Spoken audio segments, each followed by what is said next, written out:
Tapi saya tanya lagi di sini. Bagus, ya. bagus. Saya tanya di sini lagi. Kalau memang Tuhan itu ada, buktikan. Baik. Untuk membuktikan suatu objek, kita harus menentukan terlebih dulu. Objek ini bersifat indrawi atau non-indrawi. Fair nggak? Oke. Karena nggak selamanya sesuatu itu bersifat indrawi, kan? Oke. Nah, pasti tidak indrawi. Bagus. Sesuatu yang bersifat indrawi, untuk meneliti dan membuktikannya, kita menggunakan panca indera. Betul. Menggunakan observasi indrawi. Setuju. Ya kan? Para saintis meneliti itu virus, meneliti berbagai macam komponen di alam semesta ini. Karena terlihat. Bagus. Itu satu. Sensasi terasa. Bagus. Pas masuk ke dalam tubuh ada sesuatu. Iya kan? Nah, menyangkut Tuhan, sekarang kita tanya bersama, Tuhan ini bersifat indrawi atau non-indrawi? Tidak. Non-indrawi. Untuk membuktikannya, mau tidak mau, kita menggunakan rasionalitas. Oke. Kenapa? Karena Tuhan ini wujudnya metafisik, artinya non-fisik ya. Secara otomatis, argumen yang dikemukakan harus menggunakan hukum metafisika. Oke. Hukum metafisika yang banyak digunakan oleh para teologi itu hukum kausalitas, hukum sebab akibat. Dokter percaya nggak dengan saya bahwa setiap akibat itu pasti ada sebabnya? Percaya. Bagus. Ini common sense kan? Semua orang ateis yang normal otaknya gitu ya. Orang Muslim, orang Kristen, orang Konghucu, semuanya sepakat di mana ada akibat pasti ada sebab. Oke. Sekarang pertanyaan dasarnya ini, ketika alam ini dikatakan bermula, alam ini bermula, ada awalnya kan? Oke. Apa sebab utama di balik itu? Apa sebab utama di balik keberadaan alam semesta? Itu pertanyaan yang logis loh. Pertanyaan yang logis. Karena bagaimanapun sekarang kalau saya melihat bangunan, anggap ini dulu tanah kosong ya. Bangunan ini nggak ada. 2 tahun kemudian saya melihat ada bangunan. Tadinya tanah kosong. Logis nggak kalau saya tanya, bangunan ini siapa yang buat? Logis dong. Kenapa? Logik dong. Kenapa? Tadinya tidak ada, kemudian ada. Siapa yang buat? Bagus. Kenapa dibuat? Ya. Logik dong kita berpikir. Terlepas saya melihat atau tidak yang buat bangunan ini, logik saya mengatakan pasti ada yang buat. Bagus. Sepakat. Kenapa saya perlu mengatakan demikian? Karena banyak orang di luar sana meragukan keberadaan Tuhan dengan alasan nggak bisa dilihat. Sesuatu yang tidak bisa dilihat bukan berarti nggak ada kan? Saya sepakat. Saya disclaimer dulu ya. Bahasan ini sebenarnya pernah kita bahas di download ya. Itu Pak tahu download? Iya. Tapi saya nggak sempat ngelihat acara aku dengan Ustadz Felix. Karena kita memang pengen belajar Islam di sana. Ini jadi bagian pertanyaan. Jangan bilang saya mengulang pertanyaan karena ada bagusnya lah belajar mengulang ya pertanyaan-pertanyaan. Dan ini juga pertanyaan kadang-kadang bukan pertanyaanku. Kadang-kadang kita ngambil pertanyaan banyak orang dan ilmiah kulampirkan mewakili di sini. pertanyaan orang. Iya. Mewakili pertanyaan orang. Kadang-kadang bukan pertanyaan. Jadi jangan dibilang nanti aku bebel ya. Pak Ustadz, bagaimana kalau dunia ini terjadi, bumi ini terjadi, apa adanya? Tidak ada sekonyong-konyong gitu ya. Kan kalau kita ngomongin secara sains ada teori Big Bang dan terjadi jutaan tahun bergerak, dan bagaimana jika manusia itu adalah bagian dari perjalanan kehidupan tersebut karena berjuta-juta tahun sebelum manusia kehidupan itu sudah ada. Dan berjuta-juta tahun kemudian baru ada manusia, dan kita tidak ada yang tahu setelah manusia ini apakah ada zaman berikutnya setelah manusia. Sedangkan yang kita ketahui bahwa Al-Quran atau agama itu adalah untuk manusia. Kita jawab satu-satu ya. Siap. Nanti kalau misalnya ada yang miss, tolong langsung diingatkan. Bagi yang pengen mengingat, silakan nonton. Jadi pertama kita buktikan apakah pencipta ini beneran ada atau enggak. Saya tidak memungkiri penjelasan saintifik terkait bagaimana alam bermula, ya. Soal bagaimana ini dijelaskan oleh sains. Itu ranahnya sains. How it began. Bagaimana dia bermula itu. Itu ranah sains kan. Saya nggak mengingkari juga kalau ada bukti-bukti yang valid gitu kan. Sebagai orang beragama nih. Tapi yang kita pertanyakan adalah apa sebab utama di balik itu. Itu kan pertanyaan logis. Kenapa saya katakan logis? Karena alam ini kan bisa jadi ada, bisa jadi nggak ada. Bener nggak? Betul. Iya kan? Dia itu kan nggak harus ada. Ini bisa jadi ada. Anggaplah sekarang 2 timbangan yang setara kayak begini. Manakala dia ada, berarti kan ada sisi yang terberatkan nih. Nah, kalau saya sering memberikan ilustrasi dengan timbangan di pasar, kalau kita lihat setara, tiba-tiba begini, pasti ada sesuatu di baliknya kan? Bagus. Artinya kita menanyakan sebab utama, first cause. Menanyakan sebab utama. Nah, siapa yang jadi sebab utama ini? Pastinya bukan alam, karena nggak mungkin ada sesuatu menjadi penyebab bagi dirinya sendiri. Sebab itu pasti sesuatu yang lain. Kayak sekarang misalnya Dr. Richard punya orang tua. Itu kan 2 hal yang berbeda kan. Orang tua dengan kita. Kita disebabkan, kita menjadi akibat, orang tua kita menjadi sebab. Ya kan? Gak mungkin kan dikatakan Dr. Richard menjadi sebab bagi dirinya sendiri. Atau jam tangan ini menyusun dirinya sendiri, menjadi sebab bagi dirinya sendiri. Yang buat jam tangan ya beda dengan jam tangan dong. Kan logiknya begitu. pada akhirnya dengan penalaran semacam ini kita akan sampai pada kesimpulan haruslah alam ini diciptakan oleh satu entitas atau satu wujud yang tidak disebabkan oleh yang lain. Karena kalau misalnya silsilah kausalitas atau sebab akibat ini nggak berakhir, alam ini nggak bakal ada loh. Saya iakan. Saya langsung lompat ke pertanyaan. Setelah jutaan tahun, andai kata Tuhan itu ada, kenapa tidak pernah menampakkan diri? Bagus. Kenapa Tuhan tidak menampakkan diri? Kalau presiden itu adalah pemimpin suatu negara. Tapi kita sepakat dulu nggak Tuhan ada nih?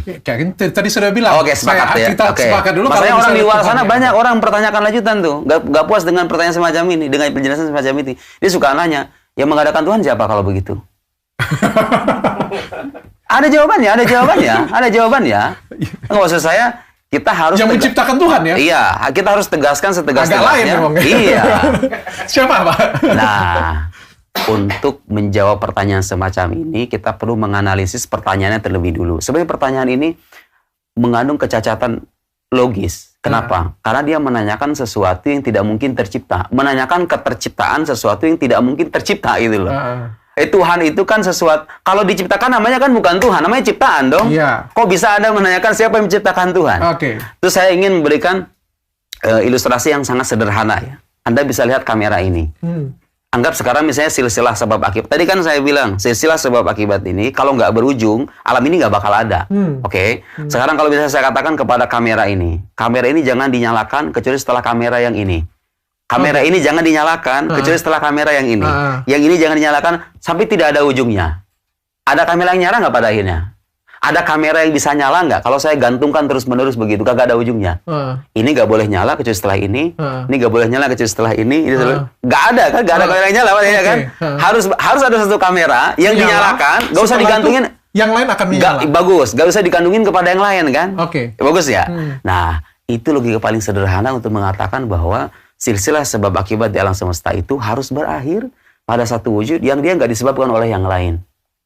Dan itulah kita dalam bahasa agama sebut sebagai Tuhan. Karena kalau Tuhan diciptakan lagi, yang ciptaan namanya bukan Tuhan dong kalau diciptakan. Pertanyaan saya adalah jutaan tahun bumi ini dibuat, ada, semesta ini ada, kenapa Tuhan tidak pernah muncul satu kali pun? Bagus, saya suka pertanyaan kedua semacam ini ya. Pertama, Tuhan itu seperti yang tadi kita katakan, dia itu berbeda dengan alam. Alam itu terbatas dok. Saya dengan dokter, kursi ini, meja ini, berbagai hal yang kita saksikan di alam semesta itu memiliki keterbatasan, memiliki dimensi. Kalau Tuhan itu menampakkan dirinya di alam, Tuhan terbatas dong pada akhirnya. Iya dong. Kalau Tuhan itu menampakkan dirinya, wujud aslinya ke manusia, Tuhan itu berarti tunduk pada dimensi alam dong. Padahal dia menjadi terbatas. Saya mau nanya sekarang, sesuatu yang terbatas itu layak nggak sih disebut sebagai Tuhan? Karena kan bagaimanapun wujud Tuhan itu wujud yang sempurna. Dia kan nggak bergantung sama yang lain tuh. Kalau kita kan bergantung sama yang lain nih. Kursi ini bergantung kepada yang buat. Kemudian meja ini ada yang buat. Hampir semua. Semua yang ada dalam semesta itu wujudnya bergantung kepada yang lain. Wujud Tuhan nggak bergantung kepada yang lain. Berarti kan sempurna dong wujudnya. Itu menurut persepsi kita kan. Tapi kan Tuhan sebenarnya bisa muncul dalam bentuk sempurna dalam pemikirannya dia sendiri. Sempurna bagi kita kan berbeda sempurna bagi Tuhan. Tapi ketika masuk ke dalam dimensi alam, dia akan tunduk pada dimensi alamiah. Bagaimana dia akan terbatas kan pada akhirnya. Bagaimana jika tapi dia mampu kan melakukan itu? Nah, sangat mampu dong pasti melakukan itu. Mampu dalam hal apa? Melakukan muncul, karena kan ini kan semua barang ciptaan dia. Semua ini adalah di bawah ciptaan dia, gitu kan? Artinya dia walaupun menurut tadi sempurna, dia kan mampu untuk muncul, menunjukkan diri bahwa apa sih yang kalian perdebatkan? Inilah aku yang menciptakan kalian semuanya. Saya rasa kalau dengan seperti sekali lagi ya, aku orang beragama, aku orang yang percaya. Saya paham. Saya cuma berlogika saja. Tapi kalau misalnya Tuhan itu muncul seperti ini, itu gak bakal ada, gak bakal ada orang ateis gitu ya. Itu semuanya beriman semuanya. Tapi dunia gak seru loh kalau kayak gitu tuh. Gak ada perdebatan saya dengan guru gembul loh kalau kayak gitu tuh. Iya kan? Gak seru loh. Peradaban tuh gak akan muncul semegah itu loh. Dia keluar nih, semua dari Amerika sampai Alaska, sampai Indonesia, semuanya bisa lihat. Apa sih yang kalian debat? Iya, jadi makhluk dong pada akhirnya Tuhan itu kalau masuk ke dalam alam. Gede di langit gitu. Dimensi. Iya, bagaimanapun segede apapun dia, kalau masuk ke langit, masuk ke bumi dan langit, dia menjadi bagian dari alam. Atau muncul di TV. Logik kita itu begini. Nonton tiba-tiba TV ganti. Iya. Ada jawaban lain. Saya kira itu salah satu hikmahnya apa? Supaya manusia itu jujur dengan rasionalitasnya masing-masing. Tuhan tuh menguji. Jadi gini, ada ayat dalam Al-Quran, kalau Tuhan itu mau, Tuhan itu bisa membuat semua manusia beriman. Walau sya'a rabbuka la amana man fil ardi kulluhum jami'a. Kalau seandainya Tuhan itu mau, niscaya semua yang ada di atas muka bumi ini beriman semuanya. Kalau Tuhan mau. Tapi kan Tuhan tidak menghendaki itu. Kenapa? Pertama, Tuhan itu menghendaki kita sebagai makhluk yang bebas. Bisa memilih. Kita punya akal, kita punya nurani, kita punya panca indera, kita dibekali bekal. Dengan bekal itu Tuhan ingin kita menjemput pilihan kita masing-masing. Yang mau beriman silahkan beriman, yang mau kafir silahkan kafir. Tapi Tuhan itu dengan kesempurnaannya, rahmatnya, kasih sayangnya, dia mengutus manusia-manusia pilihan yang kita sebut sebagai nabi. Nabi ini sebagai bimbingan, sebagai pembimbing umat manusia. Supaya dia mengenal Tuhannya, supaya dia berjalan di atas jalan yang diridhoi oleh Tuhannya, dan seterusnya. Tapi setelah Nabi menjelaskan, Nabi itu nggak dipaksa untuk beriman loh. Coba sekarang saya tanya sama dokter, mana yang lebih mulia? Mana yang lebih mulia? Manusia disetting sebagai makhluk yang bebas, dan konsekuensinya ada orang beriman, ada orang kafir, dengan kita disetting jadi benda mati semuanya. Mana yang lebih mulia? Mana yang lebih menjanjikan untuk peradaban umat manusia ini? Dengan kebebasan, atau kita jadi benda mati semuanya? Kan bisa saja, memang bisa saja Tuhan tuh menjadikan manusia beriman. Tentu tidak dengan cara seperti yang tadi kita bayangkan ya. Muncul di alam, kemudian tanpa Tuhan muncul pun, kalau Tuhan mau dia bisa buat beriman semuanya. Tapi Tuhan menguji manusia. Dengan cara begitulah kehidupan akan bermakna, ya kan? Ada pilihan-pilihan beragam tuh. Ada orang yang bermaksiat, ada orang taat, ada orang mukmin, ada orang kafir. Manusia diuji dengan pilihannya masing-masing dan kelak akan mempertanggungjawabkan pilihannya masing-masing itu. Dengan rasionalitas, dengan hati nurani, panca indera, Anda bisa bertanya, Anda bisa berpikir. Itu membuktikan Tuhan itu ada ya. Coba kalau misalnya nih ya, seperti yang saya ceritakan tadi, ternyata manusia itu adalah bagian dari kehidupan ini. Ternyata setelah manusia nanti ada suatu perputaran kehidupan yang lain setelah manusia. Kan dulu kan zamannya dinosaurus nih. Virus, bakteri, lalu dinosaurus, ya kan? Tiba-tiba Homo sapien, peradaban manusia sekarang. Dan ke depan, kalau peradaban manusia itu tidak ada lagi dan kehidupan tetap ada, tapi bukan manusia, apakah itu menandakan bahwa tetap menandakan Tuhan itu ada? Iya, karena begini, tidak adanya dalil itu artinya bukti ya, penunjuk. Tidak adanya penunjuk itu bukan berarti menafikan sesuatu yang ditunjuknya. Saya berikan contoh sederhana untuk logika semacam ini. Sekarang kalau misalnya di ruangan ini ya, kita mendengar suara orang bicara. Akal kita menyimpulkan apa? Ada orang di dalam ruangan, ya kan? Saya berada di luar ruangan, kemudian saya menyimak suara di balik ruangan ini, di dalam ruangan ini. Akal saya menyimpulkan di ruangannya ada manusia, ada orang. Artinya suara itu menjadi penunjuk akan adanya manusia di dalam, betul nggak? Saya mau nanya sekarang, kalau suaranya nggak ada, bisa nggak kita jamin kalau di dalamnya nggak ada manusia? Belum tentu. Bagus. Tidak adanya bukti, bukan berarti menafikan sesuatu yang ditunjuknya. Itu kalau dalam terminologi atau dalam istilah para logikawan Arab, ada muddalil la yastalzim adamal madlul. Saya beri contoh lagi. Kalau misalnya di suatu rumah kita melihat adanya asap, menyimpulkan apa? Ada api dong di dalam. Tapi saya mau nanya, kalau nggak ada asap, apa artinya apinya nggak ada? Apinya bisa jadi ada kan? Buktinya nggak ada gitu loh, paham nggak? Boleh jadi ada api tapi nggak berasap. Jadi andai kata alam ini nggak ada, itu nggak bisa dijadikan alasan mengatakan Tuhan tidak ada gitu loh. Karena alam ini menjadi bukti. Sekali lagi, tidak adanya bukti atau sesuatu yang menunjuk bukan berarti tidak adanya sesuatu yang ditunjuknya. Ya, logik kan? Pak Ustadz, saya pengen tanya, Tuhan itu ada berapa? Satu. Kenapa agama itu banyak? Bagus. Saya jawab, mau jawaban yang gampang atau jawaban yang agak susah? Gampang aja. Bagus.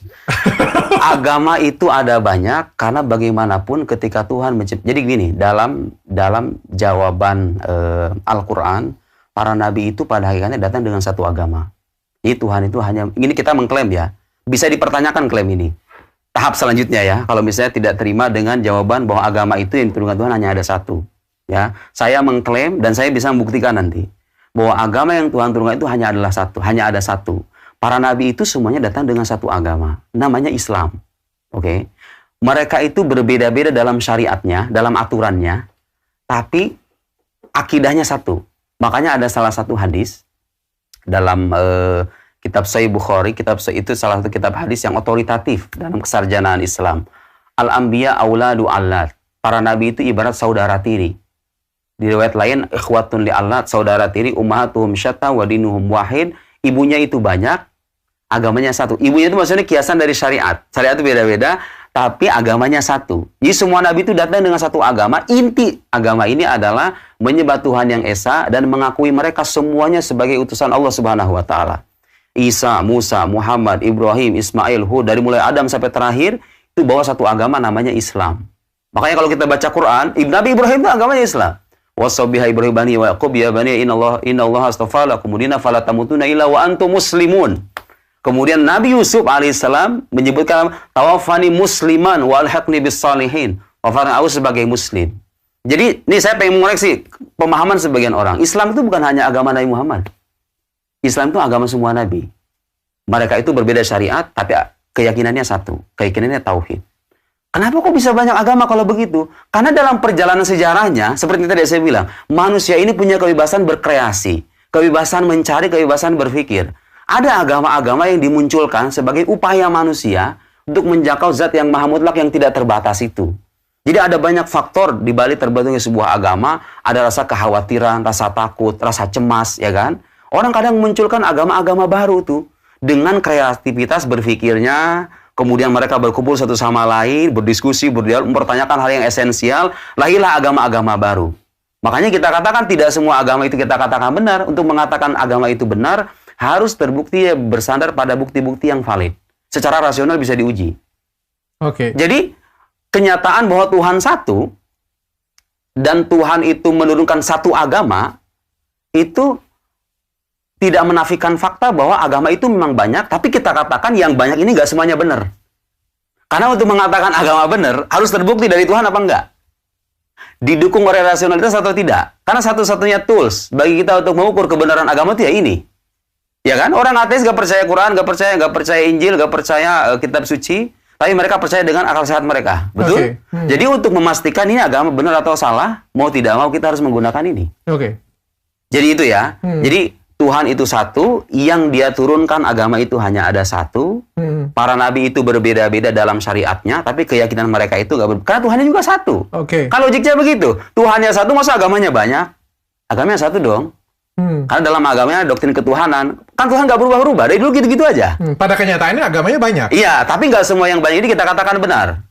Tidak semua agama yang banyak ini kita katakan benar, karena untuk mengatakan agama benar atau salah, harus ada landasan buktinya yang valid. Yang bisa kita uji bersama. Pasti kalau kita ngomong seperti itu, bagi kepercayaan masing-masing, agama mereka pasti paling benar. Dan kalau kita menguji itu sama-sama, maka akan terjadi perang dunia ke-4, ke-5, ke-6, ke-7, ke-8. Enggak. Karena ini menyangkut sesuatu yang bersifat teoritik ya. Artinya pengujian ini sifatnya nggak sampai bikin perang, karena ini pengujian teoritik. Ya sudah, kita adu pemikiran saja. Itu loh. Tidak, karena begini, bagaimanapun ketika kita mengajukan kritik atau mengajukan argumen, gini loh, ketika misalnya Islam itu mengkritik agama lain, itu nggak menafikan dong kita harus berhubungan harmonis dengan umat agama lain. Tapi poin saya, ketika kita menguji kebenaran agama secara akademis itu sah, dan tidak mengharuskan dan tidak harus mengotori hubungan harmonis kita sebagai umat yang berbeda keyakinan. Saya paham. Nah, itu maksud saya. Saya paham banget Pak Ustadz, tapi saya tidak begitu percaya dengan, bukan tidak begitu percaya, maksudnya kayak gini. Pak Ustadz kebayang nggak kalau hari ini Pak Ustadz tidak lahir di Indonesia? Apa masalahnya? Kalau misalnya suatu hari Pak Ustadz kebetulan lahirnya di Indonesia dari keluarga Muslim. Iya. Benar? Oke. Kebayang nggak kalau misalnya suatu hari Pak Ustadz lahirnya bukan di Indonesia? Iya. Kemudian dari keluarga non-Muslim. Saya lahir itu jadi non-Muslim juga. Iya. Sebagian dari agama di Indonesia. Bagus. Itu warisan. Dan ini kita bisa ngomong bahwa ini adalah kepercayaan keluarga. Saya paham itu. Kebayang nggak kalau misalnya Pak Ustadz lahirnya di Eropa? Iya. Mungkin Pak Ustadz salah satu ateis. Bisa jadi kan? Dengan logik semuanya itu menjadikan dengan semua kecerdasan Pak Ustadz akan malah menyusun suatu logik. Iya. Logic fallacy gitu. Logical fallacy. Iya, bisa jadi. Itu kemungkinan sih bisa terjadi. Dokter sendiri kalau misalnya lahir di gogek pesantren, jadi muslim sekarang. Benar. Iya kan? Benar. Bisa jadi. Tapi, mau saya jawab nggak? Iya. Perlu saya lanjutin nggak jawabannya? Tapi ketika ini keimanan, klaim-klaim ini kalau misalnya mau kita uji, secara keilmuan, mau tidak mau kita terikat loh dengan kaidah-kaidah keilmuan itu sendiri gitu kan. Jadi gini, saya tidak mempersoalkan pilihan subjektif setiap umat beragama. Saya kan terlahir sebagai non-muslim. Ya sudah saya jadi non-muslim. Ya sudah pilihan Anda. Saya lahir sebagai muslim. Tapi pada akhirnya, klaim dan keimanan saya bahwa Islam agama benar, dokter meyakini Kristen sebagai agama yang benar, orang lain meyakini agamanya sebagai agama yang benar, itu pada akhirnya hanya akan menjadi klaim subjektif selama tidak ada landasan buktinya yang bisa kita uji bersama. Kalau Anda mengklaim, kata kuncinya adalah kalau Anda mengklaim agama Anda itu benar dalam arti punya landasan keilmuan, mau tidak mau, kita akan dua tanda petik dipaksa untuk menyajikan argumentasi kan pada akhirnya. Saya sepakat. Ini yang saya tempuh. Orang kalau misalnya nanya Islam itu benar apakah gak sih? Saya ngajarin buktinya. Terserah Anda. Saya tidak memaksa Anda untuk ikut agama saya. Saya tugas Nabi saja dalam Al-Quran, in alaika illal balag. Tugasmu itu hanya menyampaikan saja. Jadi kalau sekelas Nabi aja sama Tuhan suruh menyampaikan doang, saya siapa gitu loh. Manusia tinggal memilih. Bagus. Jadi poin saya, fakta bahwa kita itu masing-masing hidup di lingkungan umat agama berbeda, kita perlu ingat bahwa kita semua punya kesempatan yang sama untuk mencari kebenaran. Kita punya akal sehat, kita punya panca indera, kita punya nurani, kita bisa bertanya, kita bisa berpikir. Kenapa kita tidak sama-sama menggunakan itu semua? Saya sepakat. Permasalahannya adalah ketika kita lahir, kita nggak bisa memilih kita lahir dari rahim. Iya, betul. Tapi ketika dewasa?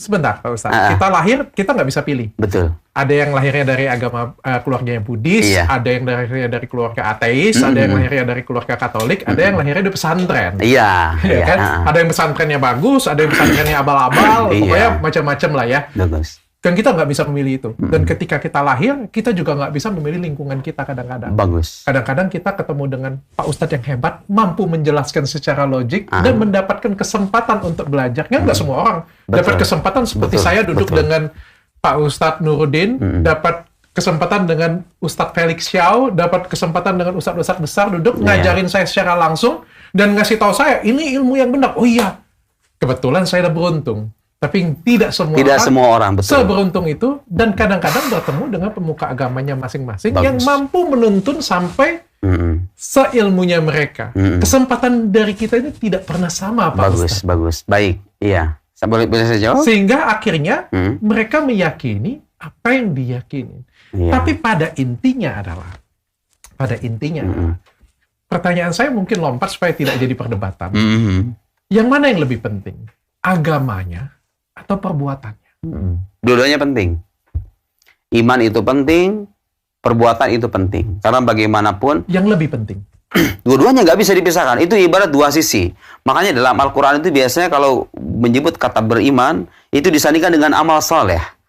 Karena begini, kalau orang mau aku beriman kepada Tuhan, aku beriman kepada Muhammad, tapi nggak ada bukti konkretnya gitu loh. Orang mau pertanyakan kan, bagaimana kalau misalnya muslimnya kuat, sholatnya bagus, agamanya bagus, tapi kelakuannya tidak bagus, dengan seseorang yang non-muslim, yang kelakuannya sangat baik, sangat terpuji, tapi ibadahnya kacau. Kita jawab satu-satu dulu ya. Kita jawab satu-satu dulu. Saya akan menjawab semuanya. 3 jam pun saya ladeni. Serius. 3 jam saya ladeni. Tapi kita perinci satu-satu. Jadi pertanyaan pertama seputar mana yang lebih penting? Iman dalam arti beriman atau beramal soleh atau berbuat baik. Itu kan pertanyaan dasarnya itu kan. Jawaban saya dua-duanya sama-sama penting. Kenapa? Karena iman itu mengatur hubungan vertikal kita dengan Tuhan. Kita ini berbuat sebagai orang beragama nih. Kita kan goalnya, tujuan utamanya adalah mencari keridhaan ilahi kan. Kita pengen diridhoi oleh Tuhan nih sebagai orang beragama ini. Karena bagaimanapun kehidupan kita nggak berhenti sampai di sini doang. Justru agama itu memandang ini kehidupan sementara doang. Nanti di akhir kita akan diberikan reward oleh Tuhan itu. Ini Anda sudah berbuat ini, balasannya ini, berbuat ini, balasannya ini. Otomatis di balik perbuatan harus ada keimanan yang tepat dong. Karena bagaimana kita kan menyembah Tuhan nih. Pandangan Anda dan keyakinan Anda tentang Tuhan itu sudah benar atau belum? Kan itu penting dipertanyakan. Karena bagaimanapun kita berbuat untuk Tuhan kan? Itu satu, keimanan. Bahkan dalam Islam, iman itu ya fondasi dari keberagamaan. Kita sholat, menyembah Tuhan. Tuhannya Anda kenal atau tidak? Keimanan Anda sudah kepada Tuhan sudah sesuai dengan apa yang Tuhan inginkan atau tidak? Sesuai dengan ajaran Muhammad atau tidak? Kan itu. Nah, setelah kita beriman, agama menuntun baru setelahnya. Melengkapi dan menyempurnakan keimanan itu dengan amal perbuatan yang menunjukkan kejujuran iman kita. Jadi kalau Anda mengaku percaya sama Tuhan, Tuhan maha memberi rezeki, nggak usah takut miskin dong. Kan Tuhan memberi rezeki. Tugas Anda berusaha saja. Kalau Anda tahu Tuhan itu maha penjaga, ya Anda nggak usah takut berlebihan sama makhluk dong. Gitu loh, kira-kira. Kalau Anda percaya betul bahwa Tuhan itu maha adil, Anda jangan melakukan kezoliman dong. Nanti Tuhan akan mengadili Anda, gitu loh. Jadi itu nggak bisa dipisahkan dalam konteks kehidupan beragama, saya kira. Keimanan itu penting, karena bagaimanapun itu adalah hubungan vertikal kita dengan Tuhan. Perbuatan baik juga penting, karena itu menunjukkan hubungan baik kita dengan sesama makhluk Tuhan. Jadi saya nggak setuju dengan orang mengatakan yang penting berbuat baik aja, imannya nggak penting. Loh, Anda berbuat baik buat siapa? Kalau orang ateis mungkin oke. Kita sebagai orang beragama, Anda berbuat baik untuk apa? Oh, saya sudah mendapatkan kebahagiaan. Tapi Tuhan menjaga kebahagiaan lebih tinggi loh ketimbang kebahagiaan yang sekarang. Nah, dokter percaya sama alam akhirat apa enggak? Sama hari pembalasan percaya enggak? Nah, kalau nggak percaya kita diskusiin dulu. Tapi kalau hari pembalasan itu benar-benar ada, maka mau tidak mau kita nggak bisa mengesampingkan pentingnya keimanan. Karena bagaimanapun di hari pembalasan itu kita akan ketemu sama Tuhan. Pertanyaan dasarnya adalah ketika kita hidup di dunia ini punya keimanan yang tepat tentang Tuhan itu harus bisa. Beriman dengan cara yang tepat dan beramal soleh. Pertanyaan kedua. Mana sekarang yang lebih baik? Apakah non-muslim yang baik atau muslim beriman yang berbuat jahat? Dalam kacamata manusia, jelas jawabannya kebaikan itu karena dilihat langsung hasilnya. Saya rasa sebagian orang akan mengatakan lebih baik inilah, ya kan? Lebih baik orang yang berbuat baik ini kan? Sekalipun dia non-muslim. Kebanyakan orang. Tapi kita perlu ingat bahwa kalau misalnya Tuhan itu benar-benar ada, ya, dan kita sudah buktikan keberadaannya. Kalaupun belum puas, kita bisa buktiin lagi. Kalau Tuhan itu benar-benar ada, bagaimanapun keimanan kepada Tuhan itu hal yang paling mendasar loh, yang nggak bisa kita abaikan. Jadi amal perbuatan kita itu terlihat tidak bermakna di mata Tuhan kalau kita nggak punya keimanan itu. Di mata Tuhan loh ya, di mata Tuhan. Artinya di mata agama. Ya iya dong, dia mengingkari keberadaan Tuhannya. Kemudian dia berbuat baik. Jadi gak bermana dong perbuatan baik ini. Wong Tuhannya sendiri gak diakui kok. Iya kan? Paham ya? Tapi dalam kacamata manusia, karena kita melihat langsung bahwa efek dari perbuatan baik seseorang, kita mengatakan masih mending inilah. Dalam pandangan sudut pandang kita begitu. Tapi kalau kita bicara dalam pandangan agama, gak bisa begitu. Dua-duanya sama-sama kurang gitu loh. Paham gak? Muslim yang beriman kemudian tidak merefleksikan keimanannya dengan tepat, mengejawantahkan keimanan tepat, itu dipandang kurang. Orang non-muslim yang tidak beriman berbuat baik sama-sama kurang. Yang benar gimana? Orang beriman dan berupaya untuk beramal soleh. Yang mana yang lebih baik? Yang mana? Pertanyaannya yang mana yang lebih baik? Ya itu tadi dalam kacamata Anda dulu. Personal mungkin. Ya kalau dalam kacamata saya dua-duanya sama-sama kurang, nggak bisa. Dalam kacamata saya. Ya, karena bagaimanapun kita kan tergantung dari mana kita ingin melihat. Kalau dari kacamata saya, Pak Ustadz, kalau dari kacamata saya, ini tidak sama-sama kurang, malah kelewatan kurang, Pak Ustadz. Karena kalau misalnya nih ya, kita sekolah, saya sekolah nih tinggi-tinggi, terus saya setelah jadi dokter, saya melakukan ujaran kebencian. Saya ngata-ngatain orang, saya menghina orang, saya menjelek-jelekan orang, saya merendahkan orang.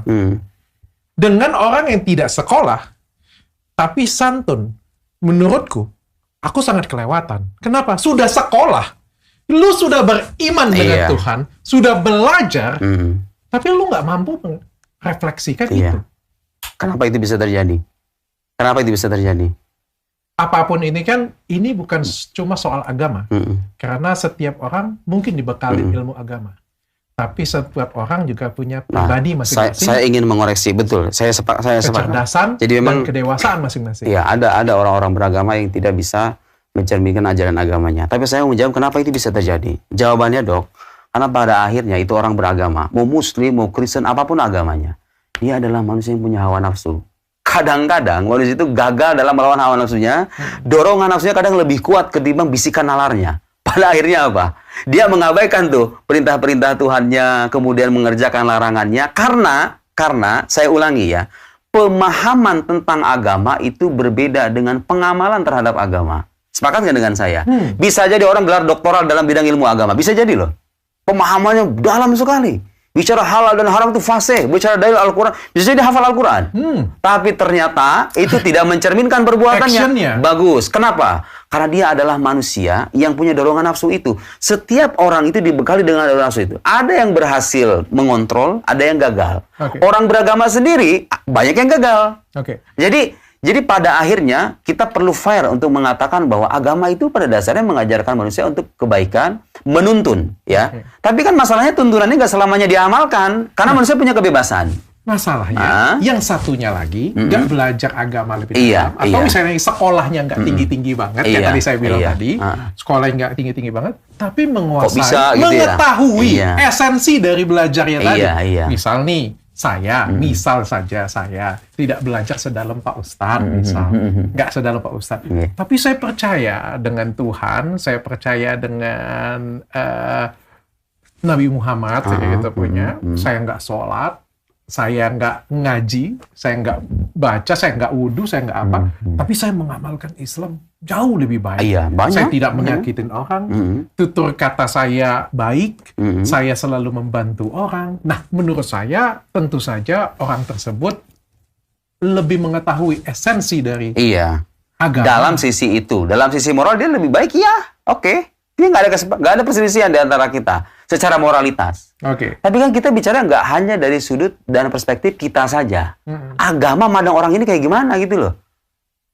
Makanya kalau kita bicara ini kan, ini bicara kualitas keberagamaan kan, dari sudut pandang ilahi, dari sudut pandang agama yang telah diturunkan oleh Tuhan ini orang kayak begini gimana gitu loh penilaiannya. Dari penilaian kita kita bisa berbeda pendapat, itu nggak mempengaruhi agama gitu loh, perbedaan kita ini. Bagi dokter, bagi saya kita sepakat nih orang lebih bermoral nih, lebih bermoral ketimbang orang Muslim. Pertanyaannya sekarang dari sudut pandang agama itu sendiri. Religion, Islam in itself, Islam pada dirinya sendiri. Pandang gitu agama pasti ukurannya agama. Pertanyaannya mungkin kayak gini, kalau misalnya ada hari penghakiman itu datang, Tuhan akan mengukur dari jumlah sholat, jumlah baca ngaji, atau jumlah dari perbuatan kita. Semuanya akan diperhitungkan. Tapi yang pertama kali ditanya itu apa? Keimanannya dulu.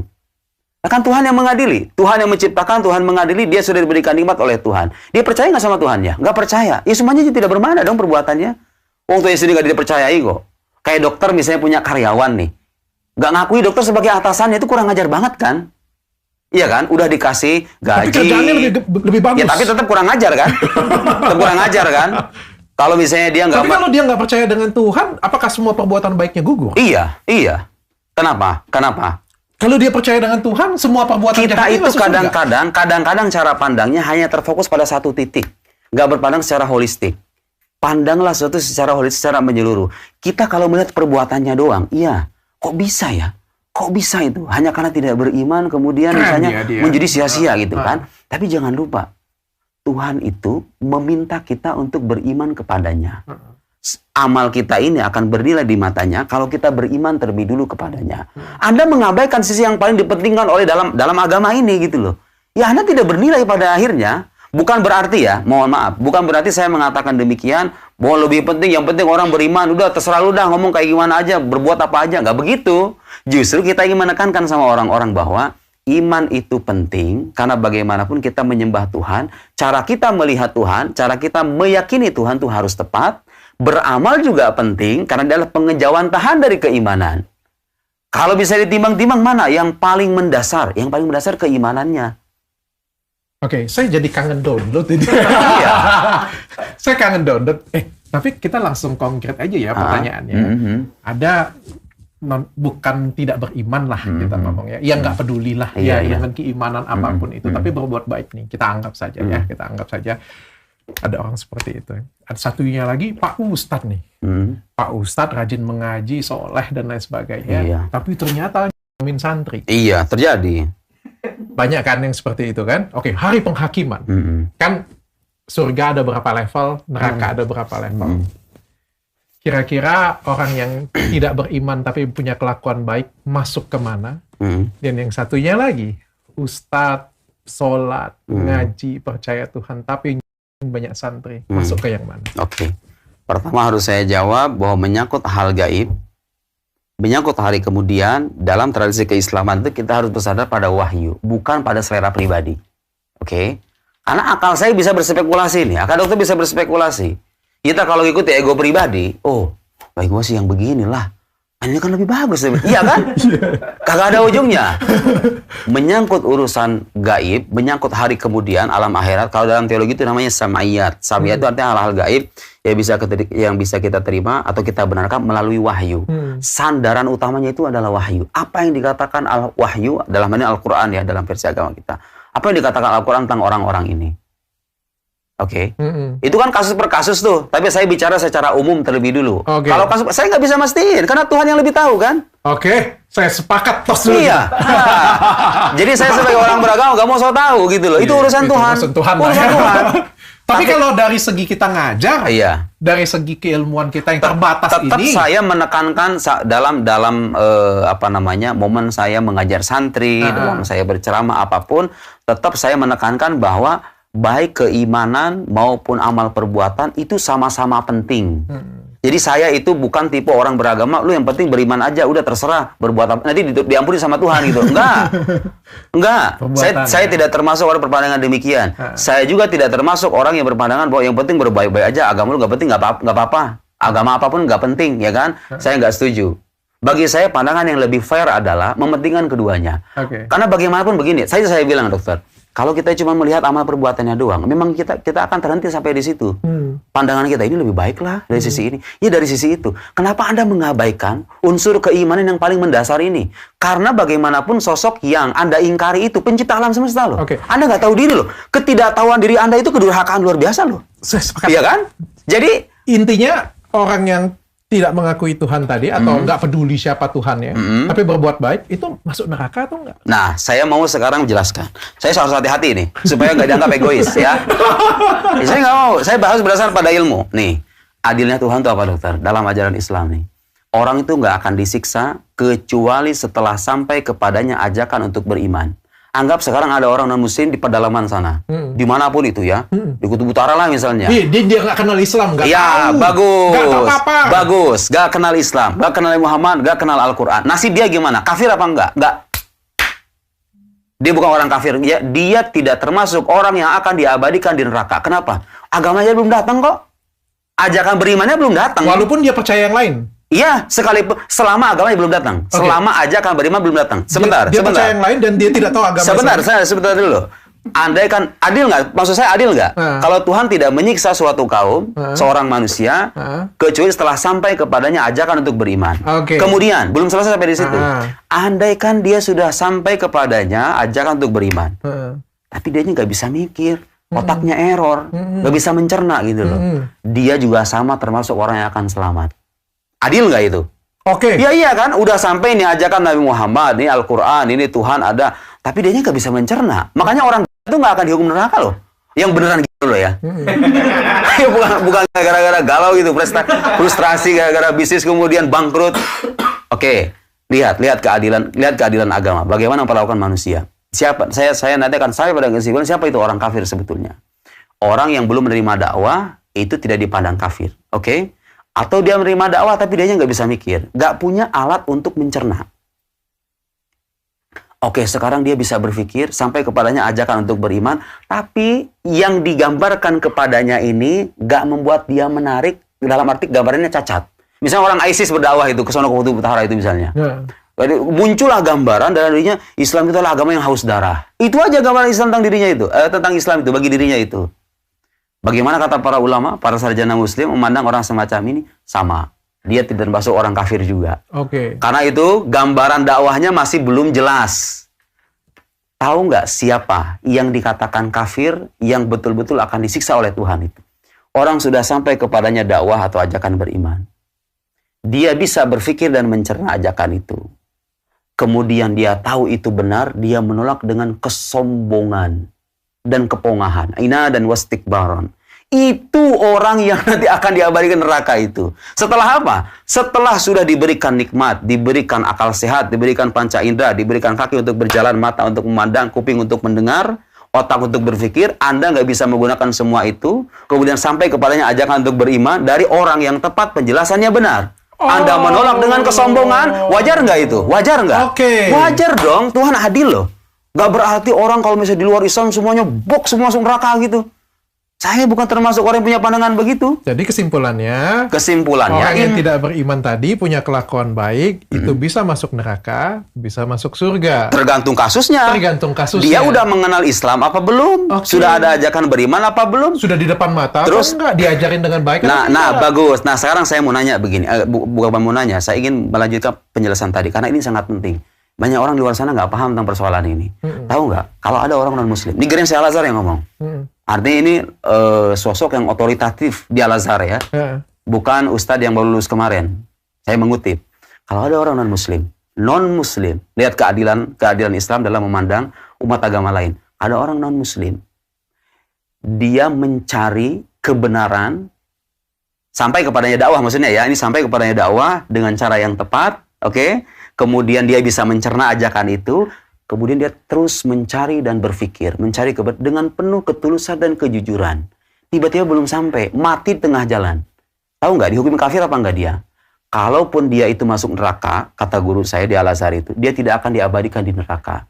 Karena Tuhan akan mengukur kejujurannya itu, mempertimbangkan dan menghormati. Ilmu baru ini saya. Iya. Jadi baru kan? Kalau di Indonesia, walaupun kita ada agama Islam, kan ada beberapa suku, bangsa, dan lain sebagainya, melihat Islam itu mungkin bukan agama yang baik. Mungkin kan ada beberapa orang merepresentasikan masih Islam proses tidak belajar, bagus. Dan dia belum mendapatkan guru yang tepat, walaupun dia terus bukan belajar. Islam, itu bukan kafir juga. Iya, kafir dalam arti yang diabadikan neraka itu. Iya, bukan adil belum kan? tentu seperti itu ya. Belum tentu adil kan? Makanya saya nih secara pribadi, kalau melihat orang non-Muslim, ya kadang kita berbaik sangka aja, oh mungkin dia sedang proses, Dr. Richard masih proses nih. Oke. Misalnya kalau ya. misalnya kayak Dr. Richard duduk di sini, sudah ketemu dengan si ini, diajari dengan baik, dikasih contoh dengan baik, dikasih lihat dengan baik, dikasih lihat terang benderang, tapi masih tidak memilih itu yang disebut dengan kafir. Betul, iya. Kalau dia dengan kesombongannya menolak. Iya. Tapi jadi maksudnya begini. Jadi kayak saudara, 1 tambah 1 sama dengan 2. Dia nolak gitu. Nah, itu. Dan tahu nggak, kalau kita baca sejarah Islam, orang-orang kafir itu rata-rata begitu loh. Tapi kalau saya coba pelajarin dulu ya, saya coba baca lagi. Gak jadi masalah, silakan belajar. Bukan kafir ya, seperti jadi itu ya. Selama ada kejujuran untuk mencari kebenaran, ya. Karena dalam hidup terus cari kebenaran. Iya kan, maksud saya makanya begini. Nah, tadi nyambung dengan persoalan Jaka sama Dr. Richard tadi. Saya terlahir sebagai orang Kristen, saya terlahir sebagai orang Hindu, orang Buddha. Tapi, Mas, Mbak, kita semua sama-sama punya akal sehat, sama-sama punya kesempatan untuk mencari kebenaran. Ayo kita belajar sama-sama. Belajar sama-sama. Sampai atau kagak, itu urusan Tuhan dah untuk pada akhirnya. Saya sepakat. Iya kan? Ini sesuatu hal yang membingungkan. Saya podcast 2 kali. Ini podcast ketiga bahas ini. Tapi kita tipis-tipis saja ya. Orang transgender mengubah jenis kelamin dari laki-laki ke perempuan. Ya kalau di agama tentu saja kita berbicara ini salah sudah pasti ya. Pasti salah, masuk ke pengadilan, keputusan pengadilan pindah jenis kelamin menjadi perempuan. Pertanyaannya adalah, bolehkah dia beribadah secara Islam? Kalau soal boleh atau tidak itu kan pilihan, tapi diterima atau tidak itu pertanyaan lebih tepatnya begitu. Oke, menurut Pak Ustadz. Kalau diterima atau tidak kan itu sekali lagi soal diterima atau tidak ya, itu hak prerogatif ilahi. Tapi sah atau tidak, nah itu pertanyaannya lebih dasarnya. Sah atau tidak secara fikih. Misalnya ada orang laki-laki, jenis kelaminnya laki-laki, kemudian perempuan, kemudian umroh. Kan ketentuan untuk laki-laki dan perempuan kan beda dong. Belum sampai umroh. Jadi enggak, maksudnya gini loh, enggak dalam ibadah apapun. Ada ibadah-ibadah yang ketentuannya itu berlaku bagi laki-laki, nggak berlaku bagi perempuan. Ada yang sebaliknya. Jadi yang transgender itu dilihat jenis kelamin asalnya apa. Dia terikat dengan jenis kelamin asalnya. Jadi kalau misalnya sekarang, misalnya perempuan kan wajib menutup aurat dalam sholat ya. Saya sepakat Pak Ustadz. Ya kan? Jadi kalau soal sah atau tidak dilihat. Kalau misalnya dia jenis kelaminnya laki-laki, mengikuti hukum perempuan ya batal, nggak sah sholatnya. Saya sepakat Pak ya Ustadz. Kan? Sekarang kita anggap saja seperti ini Pak Ustadz. Kasus ini beliau ada di umroh, penampilannya seperti perempuan, rambutnya panjang, punya buah dada, sudah potong kelamin juga. Kalau dia baris punya nafsu ke laki-laki, ya kan pasti kan? Asalnya laki-laki ya. Ya asalnya laki-laki menjadi perempuan dan punya nafsu ke laki-laki loh. Ya kan? Laki-laki beneran yang punya nafsu sama laki-laki juga ada. Iya. Kan? Ini kasusnya kan gini. Laki-laki menjadi perempuan, mengubah semua atributnya, dan dia kan punya orientasi seksualnya kan kepada laki-laki sudah pasti, ya kan? Pergi ibadah, dikomplain. Nah ini kita berbicara logik ya. Aku nggak berbicara benar atau tidak, karena ini kan benar atau tidak ya mungkin orang yang lebih berwajib lah yang memutuskan saja ya. Kita diskusi sebagai akademisi sama-sama di sini. Ini serba salah Pak Ustadz. Kalau dia baris di tempat laki-laki, maka dia nafsu dengan laki-laki tersebut. Laki-laki tersebut juga kalau nyenggol dia ada buah dada. Kalau dia berada di tempat perempuan, menggunakan hijab, mukena dan lain sebagainya, penistaan agama, serba salah nih Pak Ustadz. Kalau dia pakai baju laki-laki, maka petugas ngelihat paspor dia, lu perempuan, kok pakai baju laki-laki? Kalau dia di tempat perempuan, sampai di Indonesia, you laki-laki awalnya, maka Anda penistaan agama. Saran saya sih ya, kalau ada pelencengan penyelewengan semacam itu, cara terbaiknya itu diingatkan. Ya sudah, tanpa ada menjustifikasi atau menghujat. Tapi kalau dari perspektif fikih, yang tadi saya bilang, bagaimanapun orang itu terikat dengan jenis kelaminnya gitu loh. Jadi ketentuan agama ini kalau berlaku bagi laki-laki, udah dia laki-laki, hukum asalnya. Ada itu namanya istilahnya kalau dalam fikih itu